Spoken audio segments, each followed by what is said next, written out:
Wagwan, everybody. Welcome to the Dis Affamie History podcast, where we'll be speaking about history and as well family history and how history relates in terms of Caribbean people for the present as well as in the past, and how in the past, what that does and brings forth for what we are going through at present and what we can learn from our history, from our family, and take that moving forward. So I do hope you enjoy the podcast. And if you like it, please ensure to subscribe, like, and review. Thank you. In this episode, Wendy Aris will be joined with guest Mark Yokoyama, who is a member of Les Fruit de Mer. The mission of Les Fruit de Mer is to study and share the unique nature and heritage of St. Martin and the Caribbean. Les Fruit de Mer pursues this mission on the island of St. Martin and around the globe in several ways, via publications, events, film and museum, and exhibits. So let's have a listen. So I just wanted to thank you, Mark, for coming on to the podcast and to speak about your website and what you are doing with Les Fruit de Mer, and just to be able to talk a little bit more to this. But before we start, can I just have you do a brief introduction of yourself? Yeah, sure. My name is Mark Yokoyama, and I'm from the U.S. and have been down on the island of St. Martin for about 15 years now. And our group, Fruit de Mer, is like a nonprofit association. It's all volunteer. And we are education focused. And so we do education about local stuff, like really St. Martin, although we've done a couple things with nearby islands. Yeah. And it's nature, heritage, and culture on a local basis. And we sort of, stumbled into doing this. We have different ways in which we do it. And yeah, and that's kind of, what I'm doing here. And it's a lot of fun. Oh, very nice. Very nice. Thank you so much. And, we'll start. And what was, I guess, the mission of Les Fruit de Mer?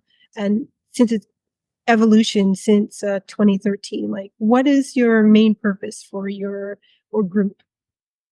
Yeah, so I mean, to be honest, it's sort of evolved in a pretty organic way. But our main mission is to educate about local subjects.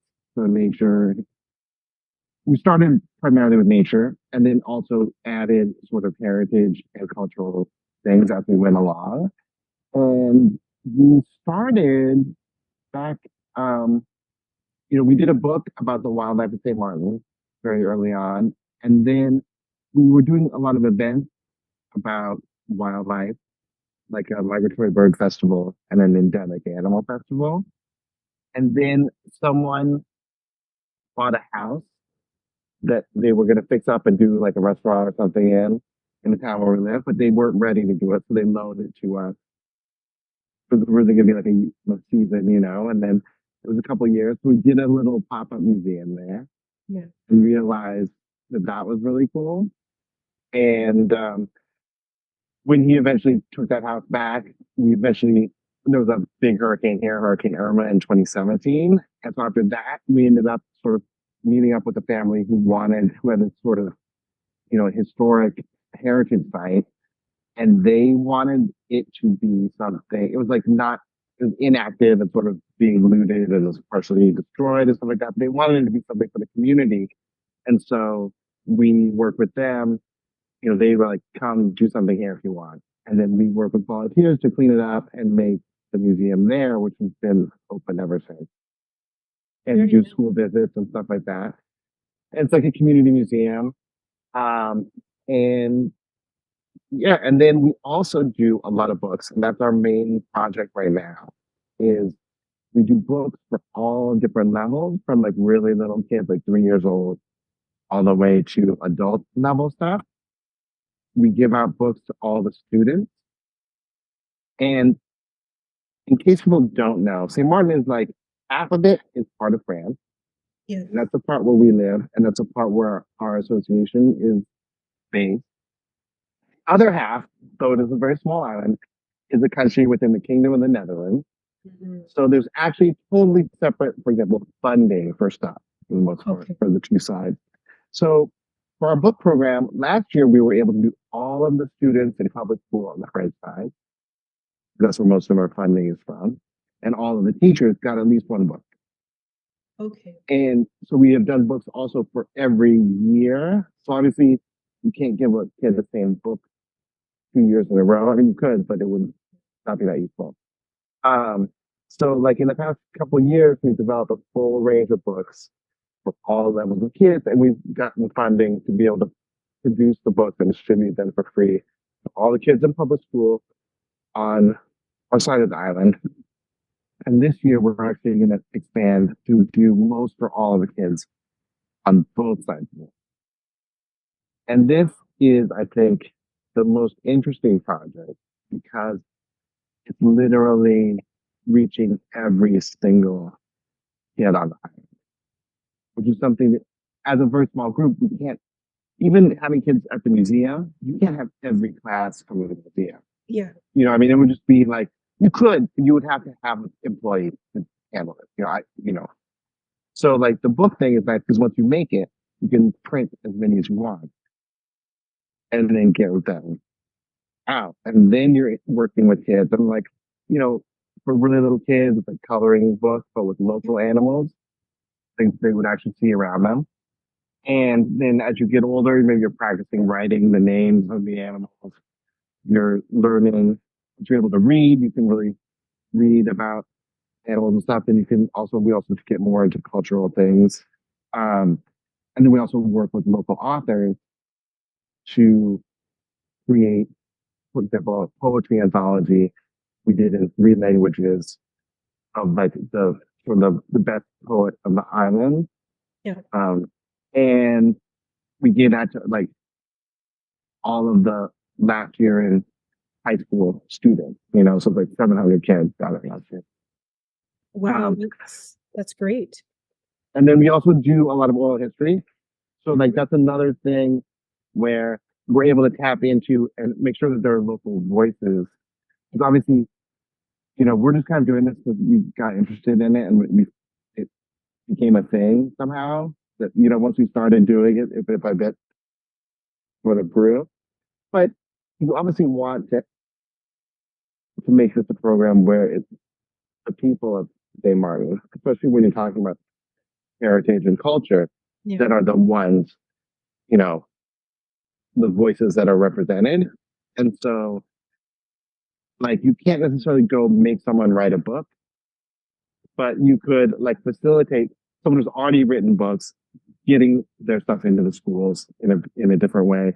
Or you can go interview people and get them to tell you their story and then figure out ways to share their story. So that's kind of how we've been doing it so far.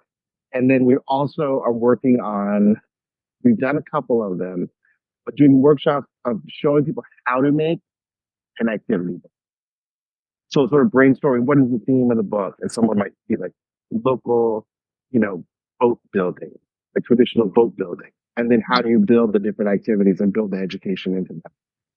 So that's another way where we're hoping to make it a program where people are actively creating the books, and then we're sort of just facilitating it, in that way. So that's like our biggest project, which is very cool, but it's also a lot of work. We're making a lot of books, and they're all like bilingual or multilingual. So like, No, definitely. It sounds like it's very interactive. You would be very involved, very, consuming everything as to what they're doing and really digesting of what they're learning as well, right? So do you have any other current projects that you're working on as well, or is this just the main one with the books? The books is really the main project right now. And like part of it is that like it takes to have enough books to go from like 3 years old to like 18 years old and give you a different book every year. It's all like, that's a lot of books, right? And then in some places, because we're getting a mismatch of funding from different sources, some places might have the funding where we could give kids 2 books per year,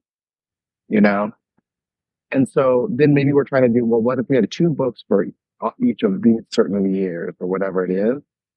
And then, at the museum, like we are doing a new book, for example, of just about the stuff that's at the museum. So that when kids come to the museum, they can get that book.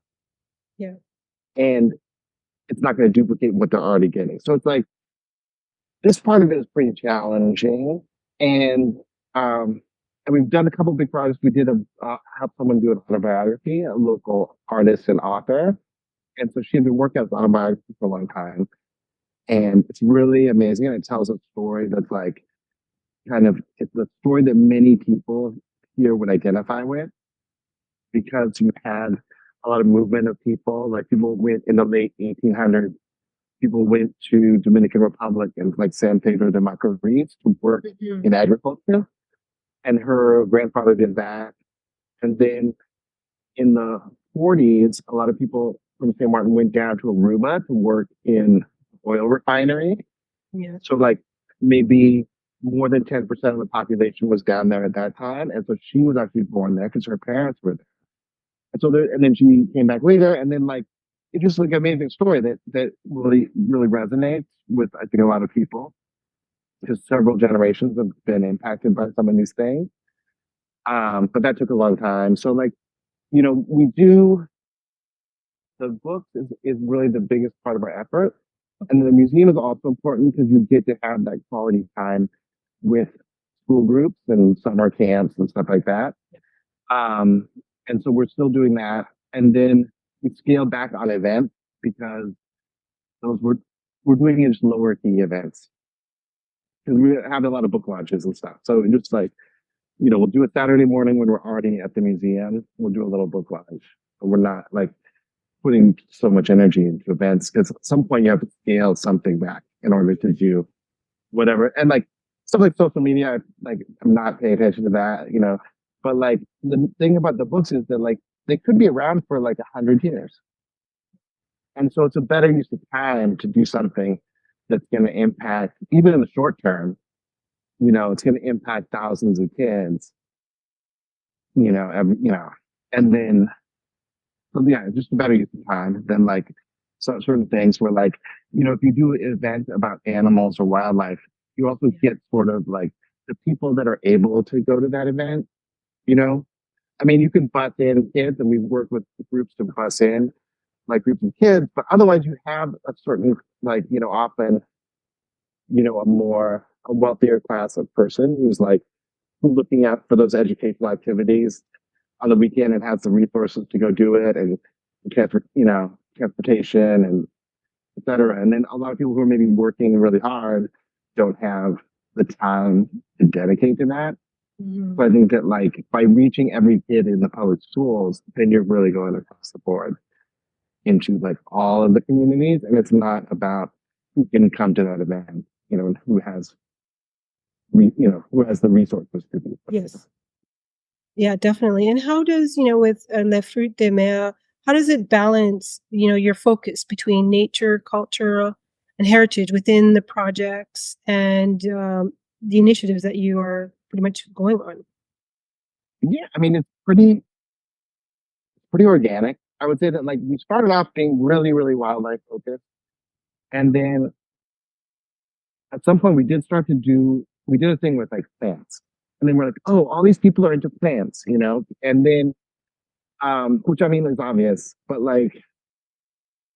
still, if you're doing a wildlife event and you add plants, it's kind of revolutionary from your own narrow perspective. But then of course you realize that a lot of people like plants. And then obviously plants get you into a very cultural space because there's all these plant medicine traditions, there's agricultural traditions, all these things going on with plants.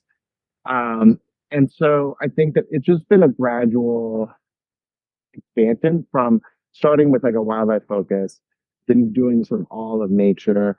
But then as you get into that, you're getting into the culture of plants and stuff like that. And then when you get into oral history, then you're kind of getting into every aspect of culture.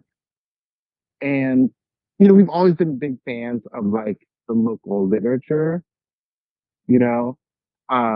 There's been like a really great, press publishing house on St. Martin for many decades now. And so and there's been a book fair for like 25 years. So we've always been lucky to have access to that part of culture as well. Um, so as we've been, at the museum, for example, we did like large poetry panels featuring just like a bunch of St. Martin poets. And because St. Martin's interesting also because like the English speaking island since the 1600s, like just the whole time it's been colonized, Yeah. it's been surrounded by English speaking islands. So the English is like the language that St. Martin people speak, and they have their own, their own St. Martin English.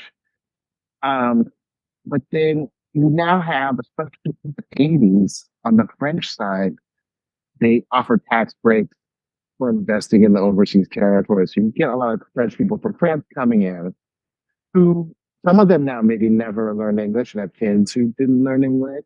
Yeah. And you also have, some immigration from places like Guadeloupe and Martinique, which are French, typically they have their own Creole, French Creole languages there, but they're more francophone. They're not really English speaking. But because like the same electric company is here and the same, whatever, there's a lot of people in government and stuff like that. So a lot of people come up here. So you have you have a group of people that maybe don't even have access to the local culture. Because if you have all the local poetry in English, which essentially is, then if none of it was ever translated into French, then the people that don't know English just have no access to the poetry and what is the content of that poetry, etc. So we also did like translations of the poetry, not us ourselves. We had a local translator who specializes in poetry, who knows both languages very well, do the translations. And so, that's the way that at least where we're getting into the literary aspect of it and also getting some of those local voices. And then out of that came like one anthology of poetry that we've done. And we have another couple in the works for the future. Wow. And so, yeah. So, and then also being able to put it in the schools, I guess, you can't just do a book only in English and get it. And you could give it away, but it's not going to be as useful as a book that is bilingual or multilingual. So we're doing all the stuff we're doing is either bilingual or multilingual or even more than two languages. And like, if you can imagine, like the French school system, it's essentially done on a lottery, kind of where you get assigned a team. And until maybe the last year or two, if you were from St. Martin, you couldn't request to come back here. So even the very few teachers that were from St. Martin would maybe end up working somewhere else. And you have teachers where the entire class maybe is English speaking. The teacher doesn't maybe know any English and just teaches entirely in French. And so you have like you can have really poor educational outcomes from this. Yeah. As you can probably imagine. And so like that's another reason why we're developing these materials and having them in English and French. In the town where our museum is, they surveyed the middle school and they found that 85% of the kids spoke English at home. 10% spoke Spanish and 5% spoke Creole or French. Yet the school is essentially just all taught in French, which is like, it's just like really kind of weird. Yeah. And so that's another reason why we figured these materials are important, not just because they're local stuff, but we're trying to incorporate the languages that people actually use here, and then also can potentially get parents more involved as well. Yes. Because if you're a parent who's like really your language is Spanish and your kid around, after school is talking with their friends in English and then school's in French, and then you have a little bit of all these things in it, ideally, so that everyone can be involved in the education process. No, for sure. And that just sounds like there's a lot of complexities too with the language piece of things, where if the parent is just speaking English and the same with the child, but yet they're being taught in French, that would be a challenge as well. So is this part of the the Heritage Backup Project? Like, is this part of the, in terms of preserving the cultural heritage? Like, could you just speak to that a little bit? Sure. So, like the Heritage Backup Project we did, it was during the pandemic time, and we knew that people were, um, and just to explain what it was, like, people were obviously at home and they're often in multi generational homes, Yeah. you know, and we had been a few years previously through a pretty rough hurricane, Irma. And I think that like there was on people's mind, about like losing a lot of stuff, like personal documents and photos and stuff like that. And then also sort of the isolation of being sort of, sequestered at home. And one of the things, so during this time, what we did, it was a series of newspaper articles, and then we also sort of bundled this together as a little ebook.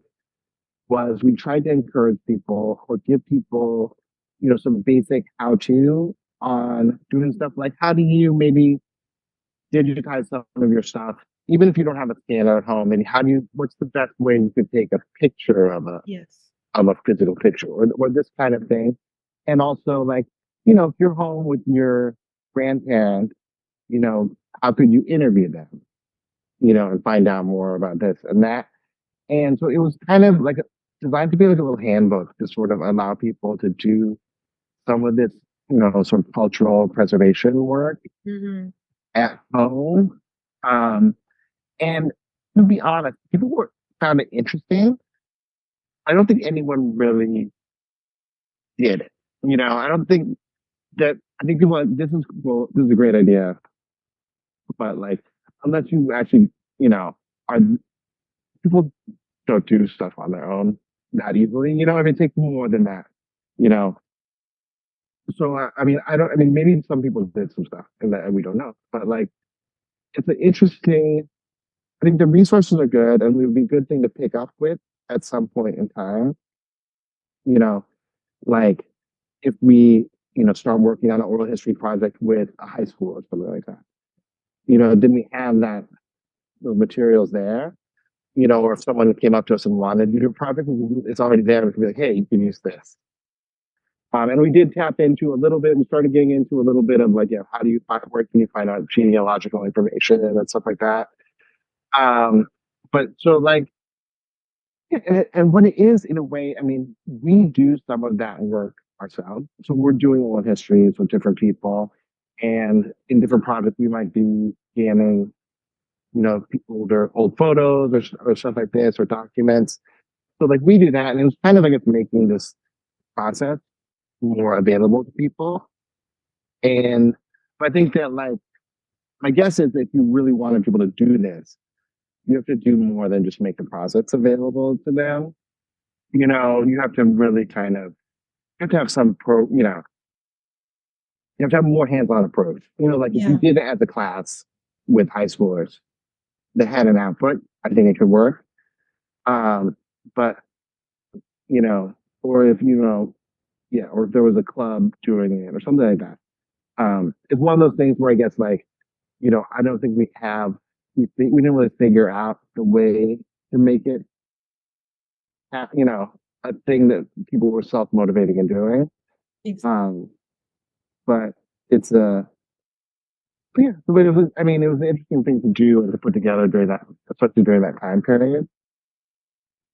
And that was And it's sort a of long, like, challenging time frame period as well, right? Because everyone was in lockdown. yeah, yeah. And people, I mean, also like you're always losing the older generation, but it's like it was at an accelerated pace for sure.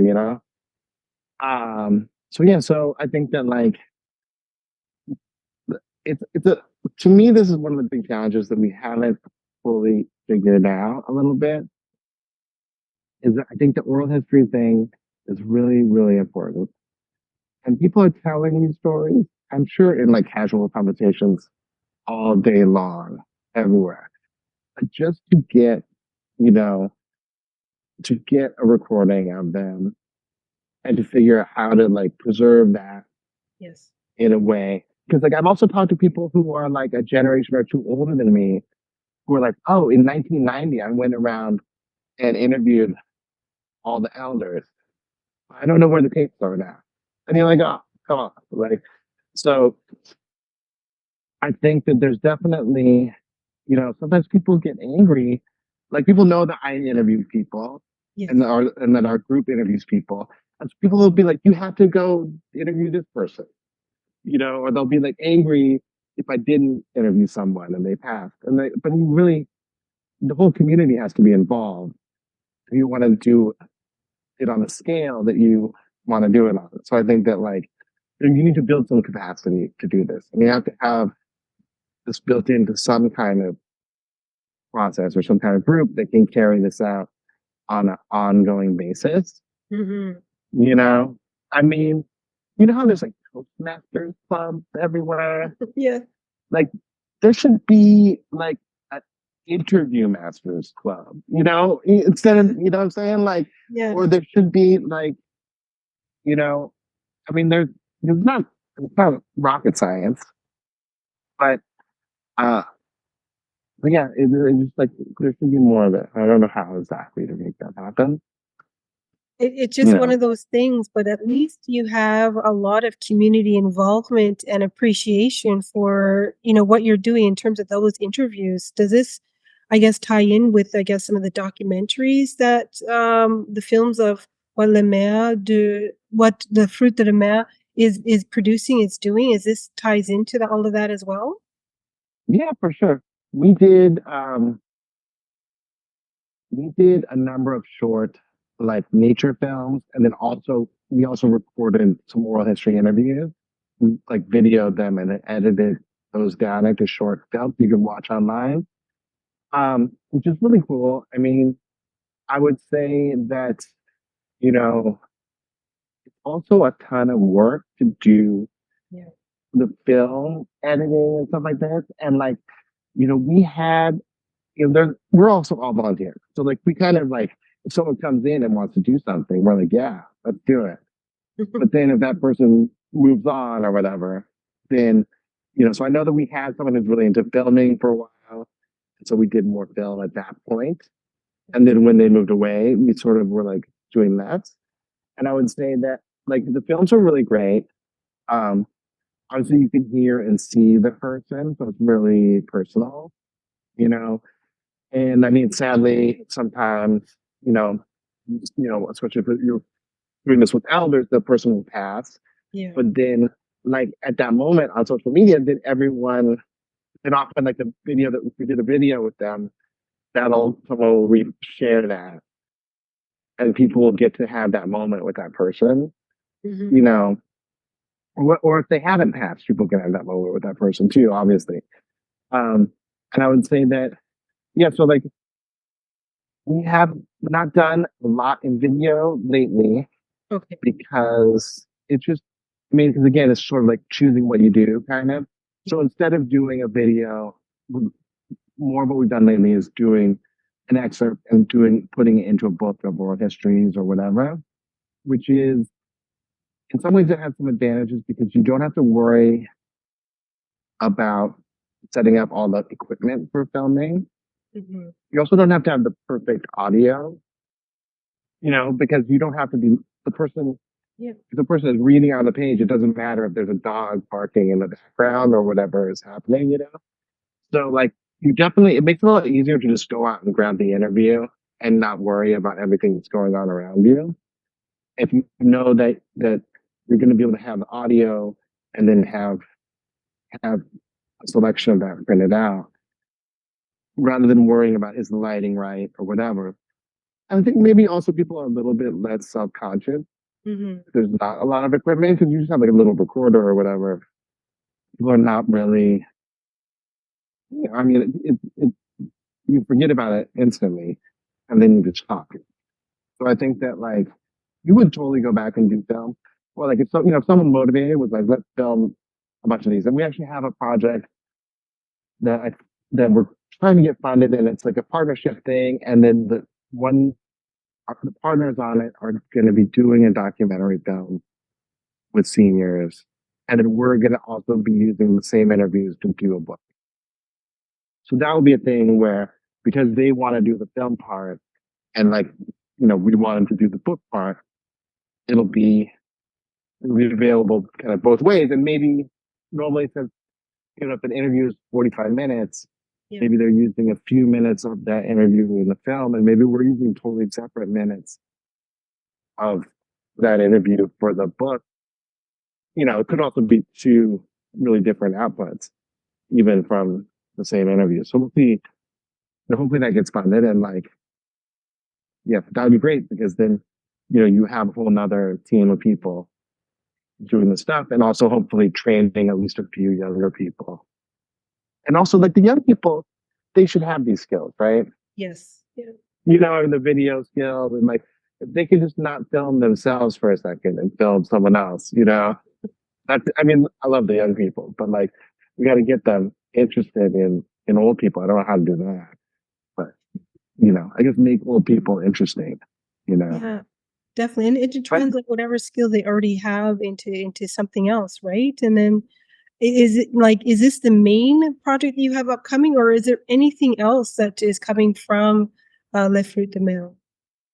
we have a bunch of books coming out still. So we're still trying to like plug in all those little holes. We're doing. I have a book that I'm helping someone do, and it's fantastic. It's homemade games and toys and instruments and traps and ovens from the 40s and 50s, and he basically drew sketches of all the things that they would make as kids. Yeah. Before you could buy toys on the island, you know. And then he drew them out and did descriptions of them. And then I also did interviews with him and with other folks he knew about the toys and the stuff like this. And, it would be like, they would make these big boats out of like gumbo limbo and race them in the bay. And so you're talking to one person, he's like, Honey Boy used to make these boats. And then you talk to the next person, and he's like, a lot of the boats they said Honey Boy made, I was the one who made them. And so like they're all kind of, even if they're not in the same room or at the same time, they're kind of all in dialogue with each other about some of the traditions around this, or like the bottleneck flute, which was like, he's like, it's so dangerous because, and then some other kid guy was like, oh yeah, this bottleneck flute, like my brother and I were making it, and when he was smashing the bottle, he cut me, and then we were so afraid of when our mom got home that we were going to get in trouble. So just kind of, so this book, I think it's going to be fantastic. Although, like, it is kind of a lot of dangerous stuff, but so be it. We're not telling anyone that they have to make it, but it's really cool.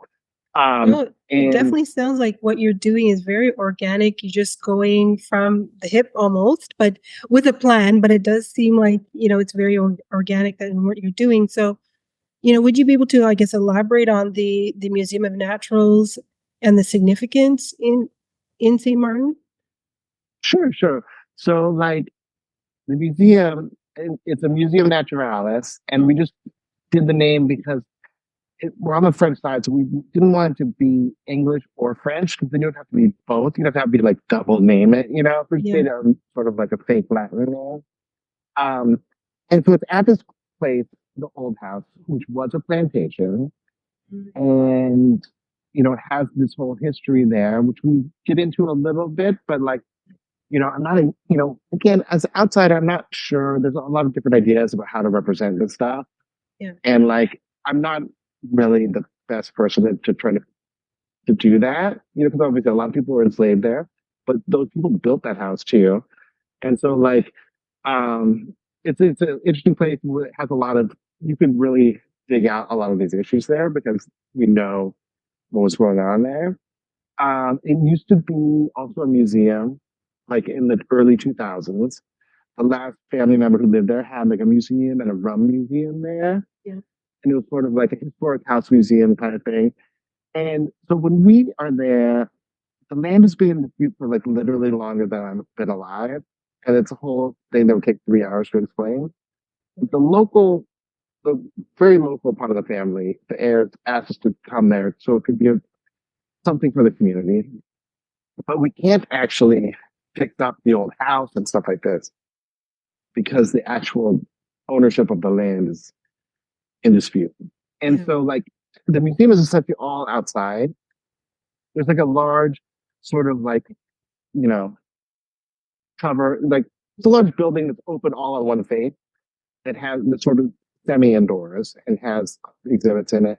And then a lot of stuff is all over the grounds. So like behind the house, it's like a little bush tea garden. And then you can learn about the plants and stuff like that there. And on the other side, it's like, agricultural stuff. And, here's the plants that came from here. Here's the plants that were brought by the Amerindians. And here's the plants that were brought from Africa.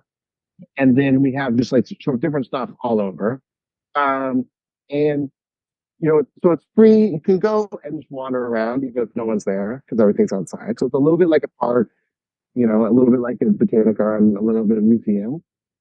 Not made for tourists, but tourists are welcome to go there. And you'll get a taxi driver who figures out about it, and they will come every day with people, because they want, and they'll go and talk to them about the things that are relevant to them, you know. And then we'll do school visits there, which is like, it's kind of dependent upon funding the transportation Yeah. because the schools don't necessarily have the budget for it, or they have a budget for extra stuff, but they don't know if they were going to need it for something. Yeah. So they'll only give you a bus at the very end of the year if they know that they have the leftover money or whatever, So we do a lot of school visits, and we do it as like a very, we'll do activities with the kids. The best is like 8 to 12, give or take. And so we'll do like, it's like there's a big yard and there's all kind of stuff. So we'll do a scavenger hunt, like all the things that birds use in the environment, so it gives them a chance to talk about these things. And yeah, and it's pretty cool. And like, there's a lot of potential to really take it to the next level. If like the local government wants to purchase all of this disputed land, Yeah. and some of the land they would use to sell to people to build houses on, or some they might use to build a school on it. This land, hopefully they would preserve it. And maybe we would be able to be there and like go out, because like the French have a lot of money for fixing up old buildings, they love to do this. But like, so like if there's a real owner and a real lease involved, we could go out and get that. And then start to work on that. But we'll see. But like for now it's mainly, it's a place to go experience everything about St. Martin. So like there's a lizard that you can see really easily, and it only lives here and nowhere else in the world. And most of the time when kids come here or adults come to the museum, they don't already know that. So there's all these like things that are really fascinating about St. Martin. There's a plant that only grows here, and we have it growing there. You can actually see it. So it's a chance to really dig into the information about St. Martin, and I'm sure it's probably true a lot of the Caribbean. Online is not a very good place to find out information about St. Martin. It's all just the same tourist kind of junk, It's not about the island. It's not. You would think that the island was purely French and Dutch and had no Caribbean people if you just went by what you saw online, And like, so it's a way to get the actual information about stuff, which is like otherwise difficult to get. And also we do like, because we're outside, we have everything sort of large format, 4 feet wide, maybe like 2.5 feet tall, digitally printed panels of stuff, which is actually not that expensive to do these days. But once you design the panels, we can actually print them on vinyl banners and give them to schools. So some schools will have like the entire courtyard has exhibit panels from the museum in it, because they didn't have a lot of stuff, especially after the hurricane. There was not like a lot of decor and stuff like that. But it's another way, I would love to put 1,000 panels on the island, just everywhere you went, you could find out about every building and every this and every that, So that would be a thing. Another thing I'd love to do. Because it just sounds like, it's very immersive because you're on the actual plantation itself to be able to go and see what that whole, flora and fauna is like and what it actually was like in terms of that building as well. So, I know that you mentioned a lot about funding from the French government, but what if just a person wants to be able to support your organization? What can they do? Yeah, sure. Our website, we're a French nonprofit, but we also have like a pass through for people in the US, and we can do 501c3 donations. People are itemizing stuff on their taxes in the US. And then also we have our own accounts as an association. So on our website, liftfruitdemer.com, people could make a donation. And there's a couple different ways to do that. And if there are businesses, like we actually just got a pretty big grant from the Air France Foundation. Oh. And that's the first thing that's allowing us to go and bring the book program and stuff on both sides of the island, because they fly in to the Dutch side of the island. And they're also like connected to KLM and all this stuff. So like, that, since it's not coming from the French government, they're happy to have it be like a transboundary project. But like, and so any kind of funds that we get from individuals or from companies, a lot of times these are, it's not the biggest part of our funding. It's often really important because we can use it in different, we can use it to give books to kids who are outside of the French part of the island, and also like we can use it, some grants we have to put in 20%, So like when we're getting that dollar from someone and we can use it to get $4 more, Yes. then it's super valuable. So yeah, so we love getting donations, also if you're interested in stuff, or like, we have people who volunteer to do like language review. So like we produce stuff in English, French, Spanish, and Dutch. So we have different people that maybe help us translate stuff, or, if we have a translation, double check that everything is looking good. So like, even other people from other parts of the world can volunteer. We have volunteers, so they're kind of spread out. And we also we would love to do book programs in other islands. And we did a workshop at the recent Birds Caribbean conference about this. So people are listening on our island. They're like, you know what? I would like to give books to all the kids on my island about our stuff that's on our island. Then you should get in touch. And because, we want to, I think it'd be a great thing to spread all around, because it's like such an high impact activity. And to be honest, like funders really like it too, because you can give them the book and they're like, what? You guys did this? And we're like, no, we did it. You gave us the money and together we did this. And so I think it's something that really should be, and it cuts through the whole digital age. Yes. You're not like flipping back and forth between the book and the TikTok, or whatever. When you're on the book and you're doing the activity book, you're doing it. And so that's like really valuable in this day and age. But yeah. Perfect. And I know that, we're coming to an end to this discussion, but we forgot to mention the title, La Mer, Le Fruit de Mer. Like, I know it's all in French, but what exactly does it mean, and where did it come from to come to this title? Yeah. So Le Fruit de Mer is the fruits of, it's like, if you're directly translate, it's the fruits of the sea. Yeah. But in French, it just means seafood. It's like, it means like shellfish, basically. And I'm not French, and we're not, the people who started Le Fruit de Mer are not French. And so to us, it was sort of a joke. And to be honest, before we ever started doing any of the education stuff, we had an extreme shallow snorkeling team who were snorkeling in very shallow water. And it was sort of an elaborate joke. And we had our own name and our own logo. And just we're going around doing this for fun. And so that's where it came from. And then when we started to do the association to actually do educational stuff, we were like, do we make like a name, like the local education association or something? And we're like, no, we just leave the same name that we had. And so it's a total nonsense name. But the good side is that it's not a descriptive name.